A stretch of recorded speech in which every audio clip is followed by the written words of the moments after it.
સોનાને લગતા એક ખાસ સમાચાર અત્યારે મીડિયા ઉપર ધૂમ મચાવી રહ્યા છે. તમે સાંભળ્યા પણ હશે કે ચીનમાંથી અત્યાર સુધીનો સૌથી મોટો સોનાનો ભંડાર મળ્યો છે, એટલે કે ગોલ્ડ માઇન્સ, સોનાની ખાણ મળી છે અને તેમાં 300 ટનથી વધારે સોનું હોવાની વાત અત્યારે ચર્ચાઈ રહી છે.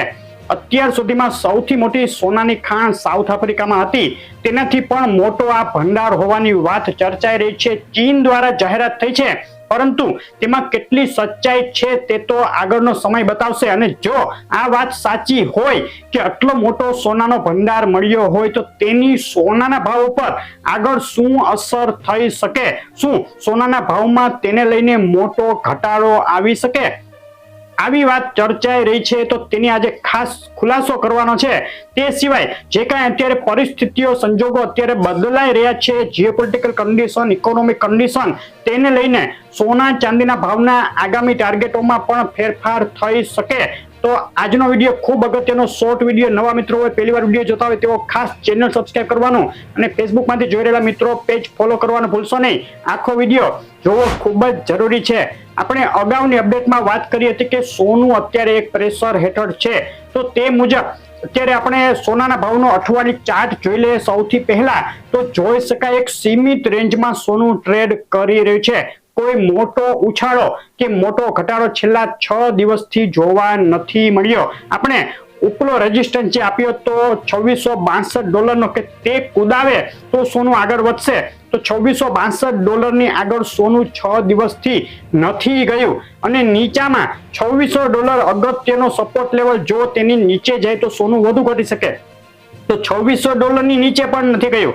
ગઈકાલે ઘટી અને $2613 સુધી સોનું બોલાયું હતું, પરંતુ ત્યારબાદ ફરીથી આજે સવારે થોડો ઉછાળો જોવા મળ્યો અને અત્યારે $2635-40 વચ્ચે સોનું રમી રહી છે. એટલે કે મતલબ કે આપણે જે વાત કરી હતી તે મુજબ જ સોનું પ્રેશરમાં તો છે, પરંતુ ઘટાડો જોવા નથી મળ્યો. આ ઘટાડો જોવા કેમ નથી મળ્યો તેની વાત આપણે આગળ કરશું. અને એક મોટા સમાચાર 2025 માટે સોનાના ભાવના ટાર્ગેટના આવ્યા છે, તેની વાત પણ આગળ કરવાના છીએ. ચાંદીની વાત પહેલા લઈ લે. ચાંદીના ભાવનો પણ ચાર્ટ જોઈ લે તો ચાંદીના ભાવમાં સોનાની સરખામણીમાં એક મજબૂતાઈ જોવા મળી છે. ને આ મજબૂતાઈનું કારણ એ હતું કે સોનાની સરખામણીમાં જે પાછલા દિવસોમાં એક ઘટાડો જે આવ્યો હતો તે ચાંદીમાં વધુ આવ્યો હતો. તેને લઈને અત્યારે ચાંદીમાં થોડી મજબૂતાઈ જોવા મળી છે. એટલી બધી તેજી હજુ પણ ચાંદીમાં નથી. આજે ચાંદીનો ભાવ ભારતીય બજારમાં 92,000 આસપાસ છે, જે ગત અઠવાડિયે પણ લગભગ તેટલો જ હતો, 91 થી 92,000. 1,000 થી 1,500 રૂપિયા જેટલો વધારો એક અઠવાડિયામાં ચાંદીમાં જોવા મળ્યો છે. આગળ ચાંદી હજુ પણ એક સીમિત રેન્જમાં રહી શકે ને સોનાની પાછળ ટ્રેડ કરી શકે. ચાંદી ઉપર ખાસ કોઈ મોટો ફેરફાર થાય તેવા કોઈ હાલ સમાચાર નથી દેખાઈ રહ્યા. તો ચાંદીના ભાવ ઉપર નજર રહેશે. જો ચાંદી $32.51 નો જે ઉપર રેઝિસ્ટન્સ છે તે કુદાવે તો આગળ નવી તેજી થઈ શકે. અન્યથા અત્યારે એક સીમિત રેન્જમાં જે 91-92-93,000 ની રેન્જમાં છે તેમ ચાંદી રહી શકે છે. સોનાના ભાવ ઉપર ફરીથી આવી જઈએ તો જે સોનાની ખાણ મળી ચીનમાંથી, તેને લઈને આગળના સમયમાં શું ફેરફાર થઈ શકે સોનાના ભાવમાં? સોનાનો ભાવ ઘટી શકે કે નહીં? તો અત્યારે શોર્ટ સમય માટે જોઈએ તો ખાસ કોઈ મોટી અસર આ સમાચારની જોવા ન મળે, કારણ કે જે કાંઈ અત્યારે માઇન્સ મળી છે, ખાણ મળી છે, ભંડાર મળ્યો છે સોનાનો, તેમાંથી સોનું કાઢવામાં હજુ ઘણો સમય લાગી જાય. હજુ 2 થી 3 વર્ષ થઈ જાય તેમાંથી સોનું બહાર આવતા. જો આ વાત સાચી હોય તો લોંગ ટર્મ માટે સોનામાં થોડી ઇફેક્ટ આવી શકે.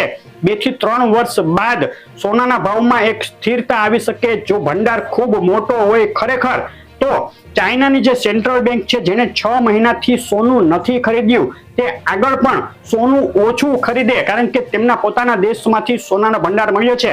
તેને લઈને સોના ઉપર એક દબાણ આવી શકે અને ત્યારબાદ સોનું કાઢવાનું ચાલુ થાય તો વધુ સોનામાં દબાણ આવી શકે. પરંતુ તેના માટે હજુ 2-3 વર્ષ રાહ જોવી પડે અને 2-3 વર્ષમાં તો અનેક સંજોગો બદલાઈ જાય. આ ભંડાર કરતા કોઈ મોટા પણ સમાચાર આવી શકે, જેને લઈને અત્યારે આપણે કહીએ કે આ સોનાના ભંડારને લીધે ભાવ ઘટશે તો તે ફેરફાર થઈ જાય. તો તેના માટે અત્યારે ખાસ કાંઈ વિચારવા જેવું નથી.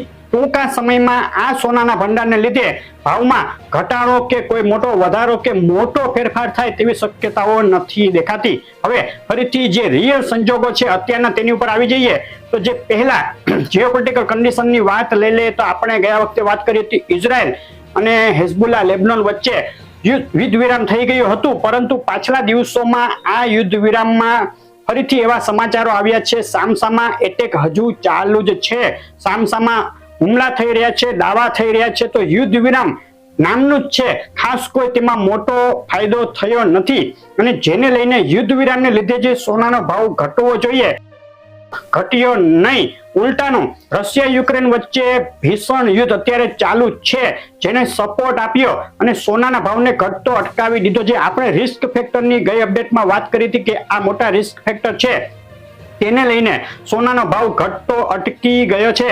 રશિયા યુક્રેન માટે આપણે ગઈ અપડેટમાં કહ્યું હતું તે મુજબ હજુ પણ યુદ્ધ વિરામની શક્યતાઓ છે.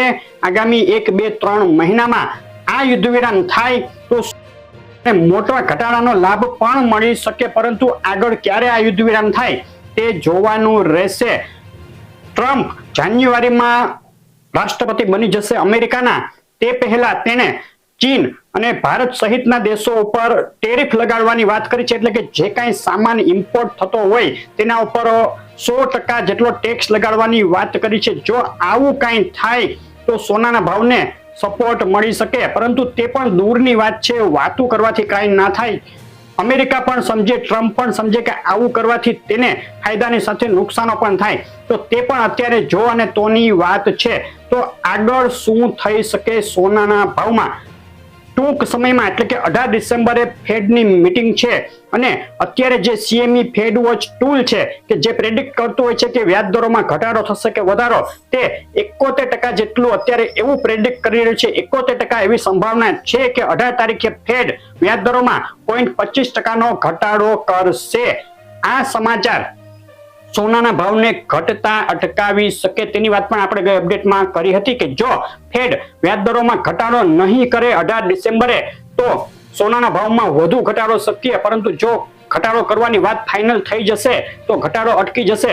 એટલે આ જે બધા સમાચારો આવ્યા તે સોનાના ઘટાડાને અટકાવતા આવ્યા, તેને લઈને જે કંઈ ઘટાડો એક્સપેક્ટેડ હતો તે હજુ સુધી જોવા નથી મળ્યો. તો આગળ શું થઈ શકે? આગળ 18 ડિસેમ્બરે ફેડ વ્યાજ દરોમાં 0.25%નો ઘટાડો કરવા જઈ રહ્યું છે, તેને લઈને સોનામાં એક સપોર્ટ મળી શકે, સામાન્ય ઉછાળ જોવા મળી શકે અને ટૂંકમાં જે કાંઈ અત્યારે કન્ડિશન છે તે સોનાને બે તરફી ટૂંકી વધઘટો બતાવી શકે. ખૂબ મોટો ઘટાડો કે ખૂબ મોટો ઉછાળો પણ અહીંથી નથી દેખાઈ રહ્યો. આગામી થોડા દિવસ સોનું એક સીમિત રેન્જમાં રહી શકે, સિવાય કે ફેડ દ્વારા કોઈ એવા નિવેદન આવી જાય કે આ 0.25 ઘટાડા બાદ અમે ઘટાડા કરવાનું સતત ચાલુ રાખશું 2025માં પણ, તો તેને લઈને સોનામાં એક ઉછાળ આવી શકે. પરંતુ આગળ અત્યારે જે ફેડના ચેરમેનનું નિવેદન આવ્યું છે તે એવું આવ્યું છે કે 2025 માટે અમે ઝડપથી ઘટાડો કરવાની કોઈ તૈયારીઓ નથી અમારી, અમે કોઈ ઉતાવળમાં નથી. તો 2025 માટે એવું કહી શકાય કે ફેડ વ્યાજ દરોમાં આટલા ઝડપથી ઘટાડો નહીં કરે, દરેક 2-3 મીટિંગમાં એકવાર ઘટાડો કરે. ટોટલ 2025માં 3 વાર વ્યાજ દરોમાં ઘટાડો થાય તેવું લાગે છે. તો સોનાના ભાવને તે એક દબાણ આપશે અને સોનું એકદમ ઝડપથી આગળ વધતું અટકી શકે. જે કાંઈ કન્ડિશનો 2025 માટે અત્યારે પ્રેડિક્ટ થઈ રહી છે તેના આધારે બેંક ઓફ સ્વિટ્ઝરલેન્ડ અને ગોલ્ડમેન સેચેસ કે જે સોનાના ભાવનું પ્રેડિક્શન કરે છે તેમણે $2900 થી $3000 સુધીનો સોનાના ભાવનો ટાર્ગેટ આપ્યો છે, જે આપણે અગાઉ આપેલા ટાર્ગેટ મુજબ જ છે. 8 થી 10%, 12% સુધીનું રિટર્ન 2025માં સોનું આપી શકે છે. તો ટૂંકમાં 2024 કરતા થોડી ગતિ ધીમી રહી શકે સોનાની 2025માં, પરંતુ મોટો ઘટાડો નથી દેખાઈ રહ્યો. આગળ 2025માં પણ સોનું રિટર્ન આપવાનું ચાલુ જ રાખશે.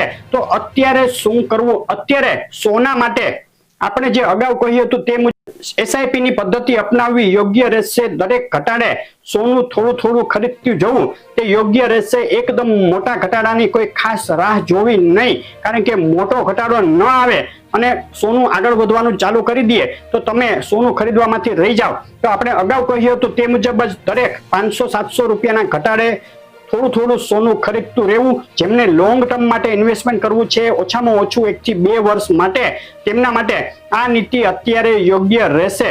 આગળ જે કાંઈ ફેરફાર થવાના છે, આજે અગત્યના ડેટા આવવાના છે, તેની શું ઇમ્પેક્ટ થાય છે તેની આપણે વાત લઈને આવશું આગળની અપડેટમાં. તે સિવાય ડેઈલી અપડેટ આપણે આપીએ છીએ સોના અને ચાંદીના ભાવ.